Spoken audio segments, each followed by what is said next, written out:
We already know the movie's a smash, but for today's video, I want to talk about my 5 reasons of why I love Deadpool Wolverine. Stick around.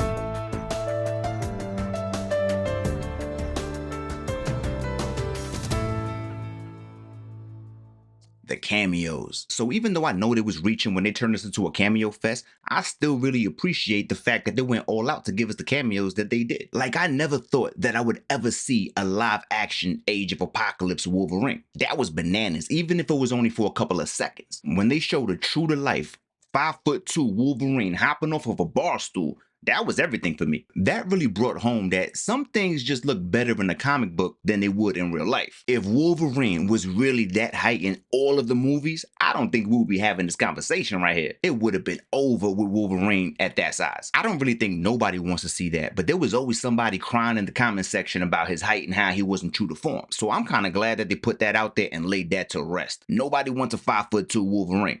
Not in real life. Henry Cavill was a nice touch because of all the rumors that they had saying that he was going to be the next Wolverine. So when I saw him in the cameos, I was like, oh, okay, that's kind of cool. Plus, I love the fact that he was the Wolverine from the figures that came with the bike. So I was like, oh, okay, I was able to place him really quick. I mean, that was a nice touch right there. One thing that those cameos did for me was they made me appreciate Hugh Jackman even more. Now that I had a chance to see all of the other Wolverines, I got it in my brain that I don't really want none of them. They had it right the first time, and that's why he owns that character. What else did I like? Oh, Chris Evans as Johnny Storm. That was bananas right there. That really caught me by surprise because I was thinking that he was going to be Captain America at first. And then it's Johnny Storm with the R rating. That was a side of Chris Evans that we've never seen in Marvel. I love Captain America, but it feels good to see the adult side of Chris Evans. I thought he was hilarious, and for the little bit of time that he was on the screen, he stole the show whenever he talked. Now, Blade was something that really brought me back and made me remember how official he was in that franchise. He was popping before Marvel was popping, and he made me remember why. He didn't come off washed up either. You can tell he got older, but he still got it. He could still do the Blade thing. Like, I would go out right now and watch a Blade movie all over again if he was to pick up the mantle. So why not just throw Wesley back in the Blade role? They got a bunch of older actors picking up mantles, so I don't want to hear that he old because he still got it. That's just some of them, but all of the cameos really stood out to me. I feel like they found a way to give us what we wanted, while at the same time making it make sense. And that's what's up, the R rating.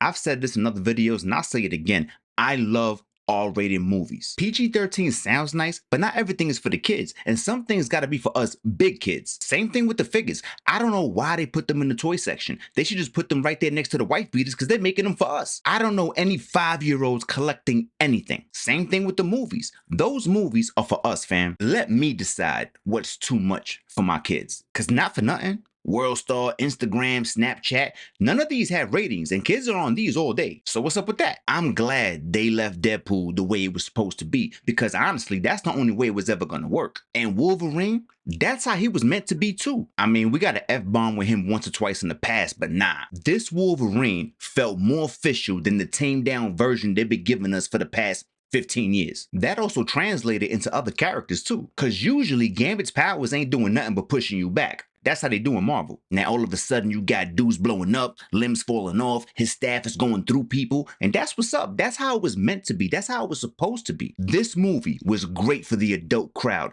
that actually buys tickets, that actually buys merch, that actually buys figures and keeps the wheels moving. This was for us. This was something that we really needed. I know it was something I needed. If they would have tried to downplay this into a PG-13, we wouldn't have had the same movie. It just wouldn't have worked. And that what got me thinking, I would love to see an R-rated Avengers movie. Let me know what you think about that in the comments. The MCU Subliminals. I think we have Ryan Reynolds to thank for this one, but I like how they seem to try to take ownership for their past mistakes. It wasn't just one or two either. It was like every time I turned around, Deadpool was reminding us that the MCU was like at its lowest point forever. He took his shots at Fox, he took his shots at Disney, and to be honest with you, I'm surprised that they let him get away with so many of them. I thought that they would try to calm him down and just give him one or two, but being in the public eye means you gotta take the good with the bad. You have to be able to have thick skin, and you have to be able to laugh at yourself, especially when you mess up. You can't deny something when everyone already knows the truth, so who you lying to anyway? I feel like them opening themselves up for jokes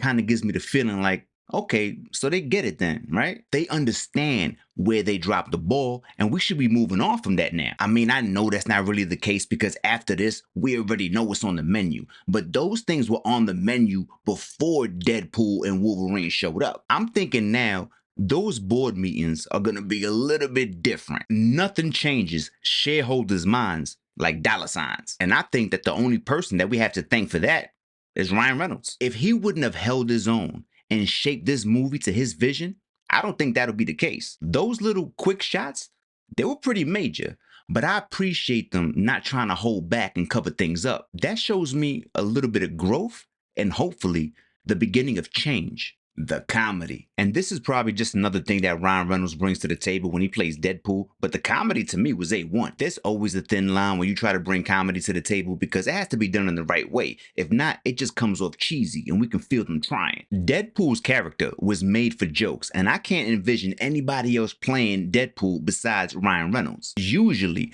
Marvel's comedy comes off as corny, and I've seen them destroy characters. Thor: Love and Thunder.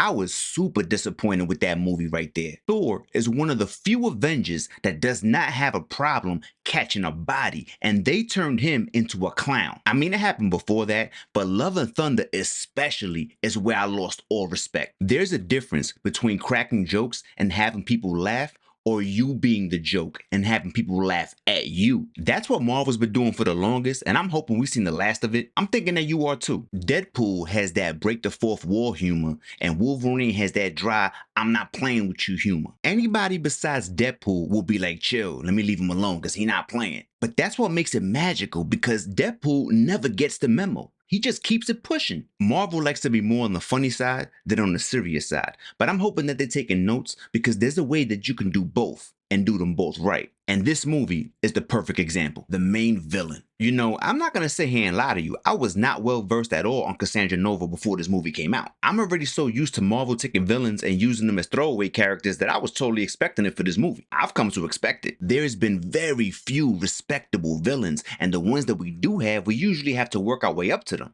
like Thanos. So when I saw this bald-headed chick popping up in the trailers, I was like, who is this? Come to find out, I was kind of impressed with Cassandra. Listen, I have always felt that telepaths weren't really respected when it comes to these movies. They usually show them as mind readers or have them lifting minuscule objects with their powers. And if they do move something big, it's usually one and done because now they tired and they need to recharge and all that. They always nerf them. But then she gives her backstory and come to find out she's Xavier's sister. So in my head, I'm like, oh, so if she can do this, then Xavier can do this. If she can do this, then Jean Grey and Phoenix could definitely do this. Maybe it's because, once again, it's an R-rated movie and they could probably show the full extent of her powers. But now that just got me thirsty, because now that's all I want to see when I see a telekinetic. I don't want to see no more mind reading. That's already old to me. That's like first base. Deadpool and Wolverine has really showed me that not every character has to be well known and loved. They could take a character that's pretty much obscure and bring them to life, as long as they do it right. As long as you have a good story, you could develop them in play, and I'm hoping that they got the message loud and clear. Is Deadpool and Wolverine a perfect movie? Absolutely not. Every movie has its flaws, but for the first time in a long time, I really feel like they went out of their way to make something that would resonate with us. For too long, I've been feeling like Marvel thinks that they could just throw anything to the wall and it's gonna stick. So hopefully, all we gotta do is wait out the trash that's already stuck in the pipeline. And I'm thinking that movies like this could be the future moving forward. Until next time, peace.